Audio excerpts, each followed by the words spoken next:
Hello and welcome back to the Karma Stories podcast. I'm Rob and I hope you are having a wonderful day today.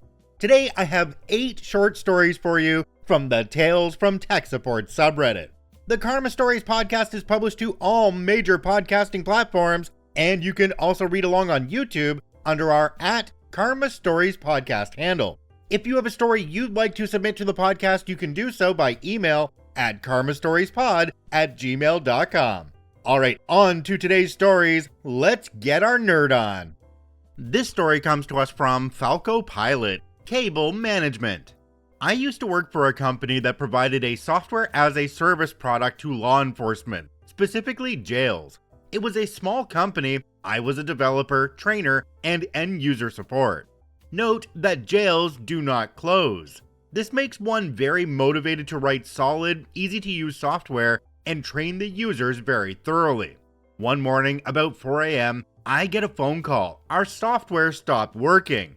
Okay, fine. Does this work? Can you get to the internet? No. Okay. Do start, run, type CMD, and hit enter. Black window? Good. Type route print and hit enter. Tell me what it says next to default route. Okay. Type ping and that string of numbers. No reply? Okay. Look at the back of the computer. There should be a power cord, keyboard, mouse, and then one more. Yeah, there's a blue cable lying on the floor that looks like a phone cord, but the end is too big. Okay. There's probably only one place on the back of the PC that will fit. Plug it in there. It won't stay. Wedge it in and push the computer against the wall so it stays. It works now? Great. Tell your local IT staff they need to replace that cable because the retainer clip is broken. Yeah, no worries. Okay, bye. I even emailed the IT people and told them. A week later, 4 a.m., I get a phone call. Same place, same story. I went straight to the blue cable, asked them to again tell their IT staff about it. I emailed their IT again, made a call to the facility commander who laughed and said, "Yeah, we have a work crew mop that room those nights. Probably they moved the machine and the cable falls out. I can never get IT out here." A week later, I looked at the caller ID and didn't even say hello. Put on my sleepiest voice and said, "There's a blue cable lying on the floor. Plug it into the back of the machine." Click. Oddly, the call stopped. Next time I talked to the commander, he said there was a note on the computer to plug in the blue cable. And I was some sort of god for being able to diagnose a problem in my sleep without them even saying anything.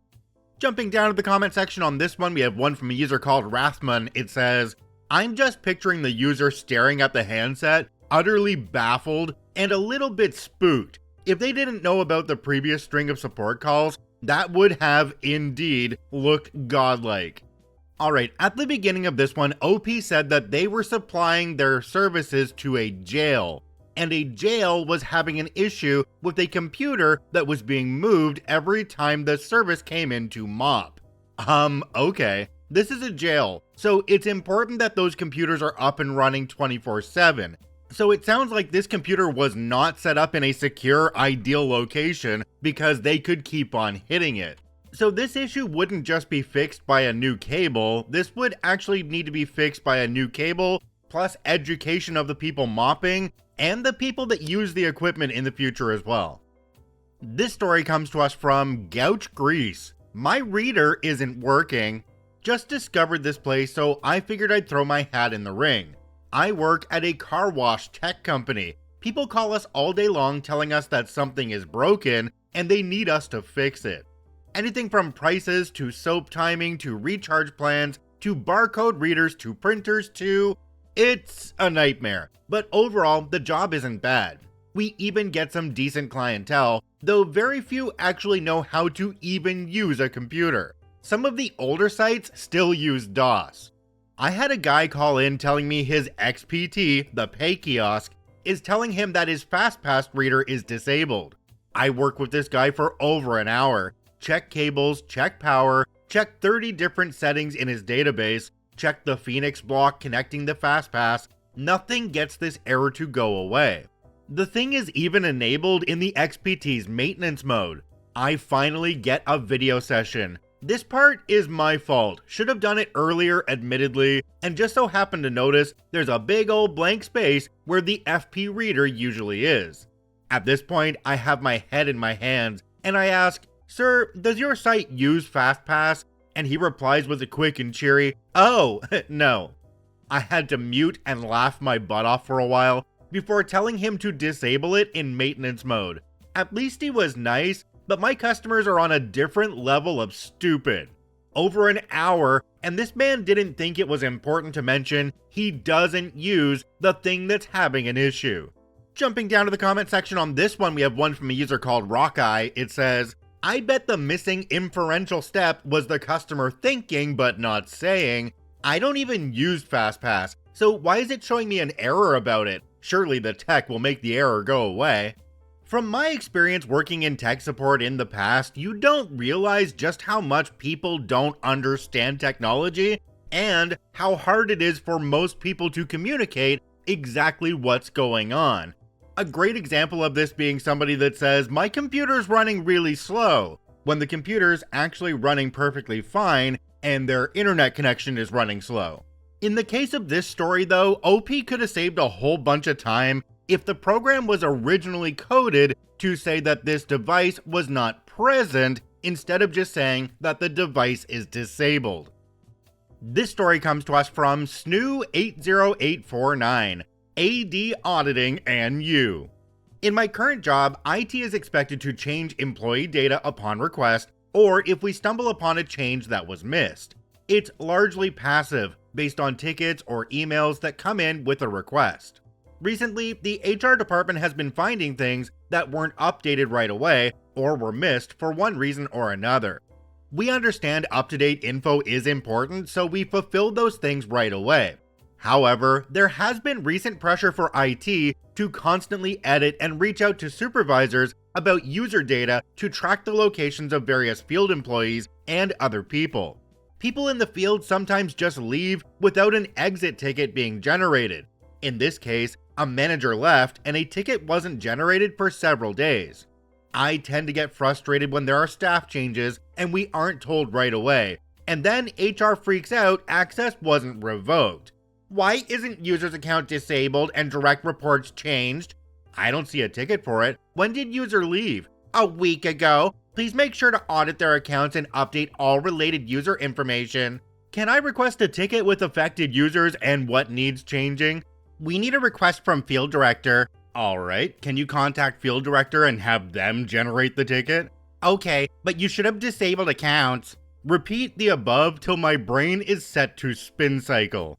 After making this update, other people asked me why I wasn't updating people the millisecond someone was promoted.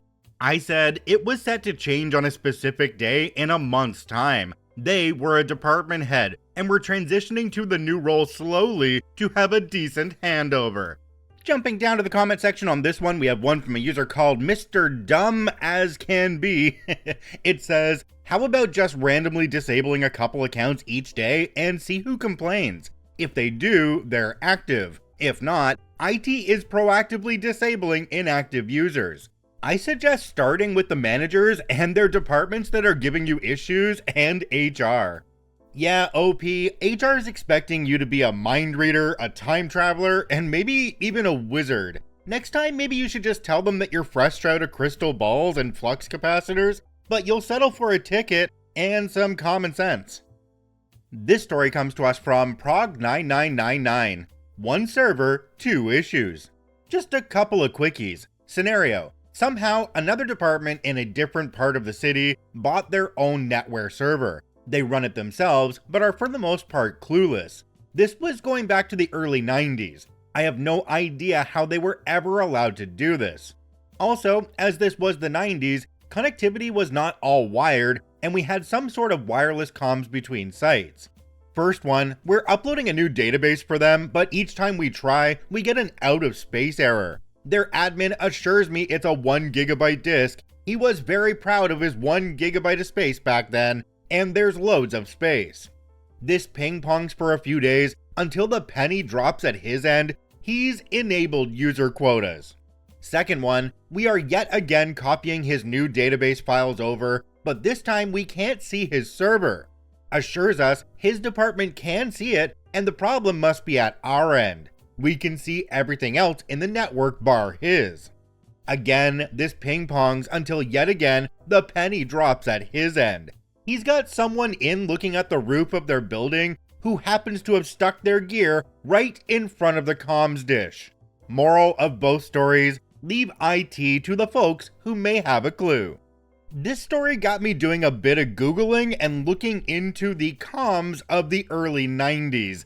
I had no idea about line-of-sight communications between dishes on rooftops. That's a very interesting way to get data back and forth. Although it does kind of make me wonder how that worked up where I am in Canada during the winter.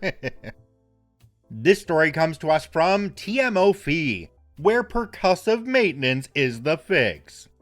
As part of my job, I look after these older machines that were made around the early 2000s. Shock, horror, we're still looking after them today. Parts are becoming harder to find.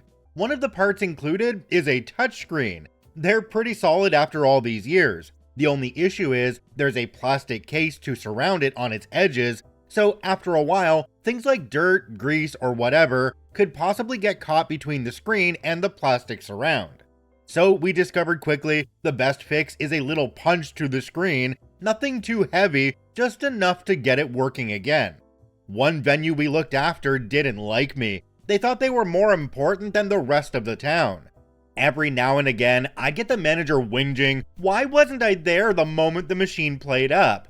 You'd ignore the crap. One day he was complaining about the machine not responding to touch, threatening to throw it into the street, etc, etc. I gave it a wipe over with some ISO alcohol, a friendly punch, and it's back to working.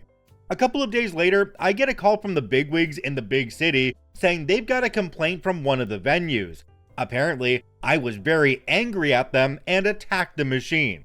Sitting there scratching my head, when was I angry? Yeah, it happens sometimes, but lately things have been fine. Then it hit me, pun intended, punching the screen. When I explained the venue and the screen, they just laughed and said they'll send the venue a copy of our repair procedures, proving it's an actual fix. Jumping down to the comment section on this one, we have one from a user called Totally Braindead. It says, "Percussive maintenance is always the fix. You just need to know where to apply it."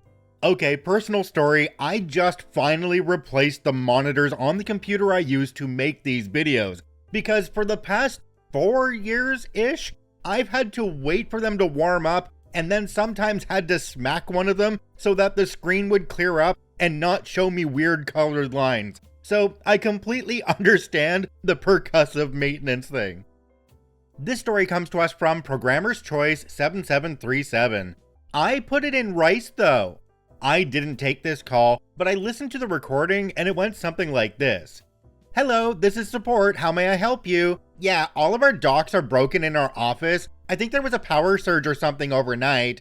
"Okay, give me a moment to check if any of our systems detected an issue with the power." "Hello, sir. We have no record of any power issues in your building. Can you explain further what is happening?" "Yes, of course. I got up this morning and took my laptop out of the container of rice."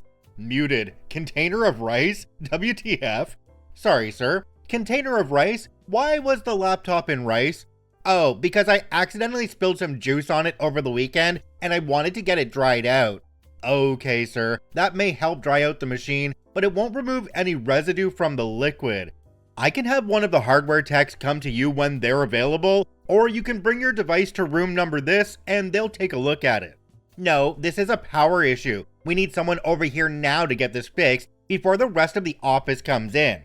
"Sir, you're calling from a desk phone, so the power and the wired internet connections are working. Based on your story, the issue here is due to the liquid in the machine." "The machine is dry. I kept it in rice for 2 days." "Yes, sir, but there would be residue in the machine that could prevent it from working." "Just get someone down here to fix the power issue. Can't believe I'm having to explain technology to someone in your position. I have a PhD, you know." "Okay, sir. The technicians will be there as soon as they can."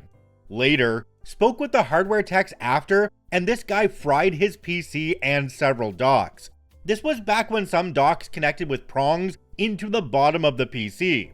They said the amount of buildup on the device was insane, and the guy must have closed the PC back up with rice in it, cause when they opened it, rice fell all over their bench.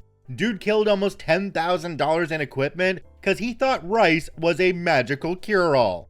Okay, so this story kinda speaks for itself, but I wanna talk about people with PhDs. Generally, people with PhDs are like an island of knowledge in a sea of ignorance. They're very knowledgeable in one area, but they're surrounded by things they don't understand. So when somebody's throwing their PhD at you to make it sound like they're extremely smart, you should just ask them, "Oh yeah, what's that PhD in?" Because they're calling you for help, and I can guarantee you that PhD is not related. This last story comes to us from OKHold2686. HR downplayed my work. Now their software is barely working.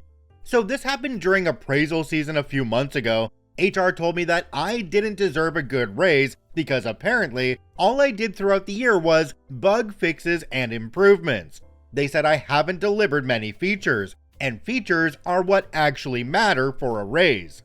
Well, fast forward to now. Since I got the hint, I've been focusing on feature development only, just like they wanted. You know what I'm not doing anymore? Improving and maintaining their system. And guess what? Their software is breaking down more and more, becoming harder to use, with all sorts of bugs they conveniently ignored.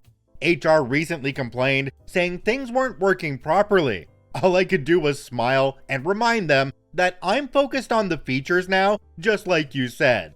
It's funny how suddenly bug fixes and improvements seem important again. Maybe this will teach them not to undervalue the importance of maintenance next time.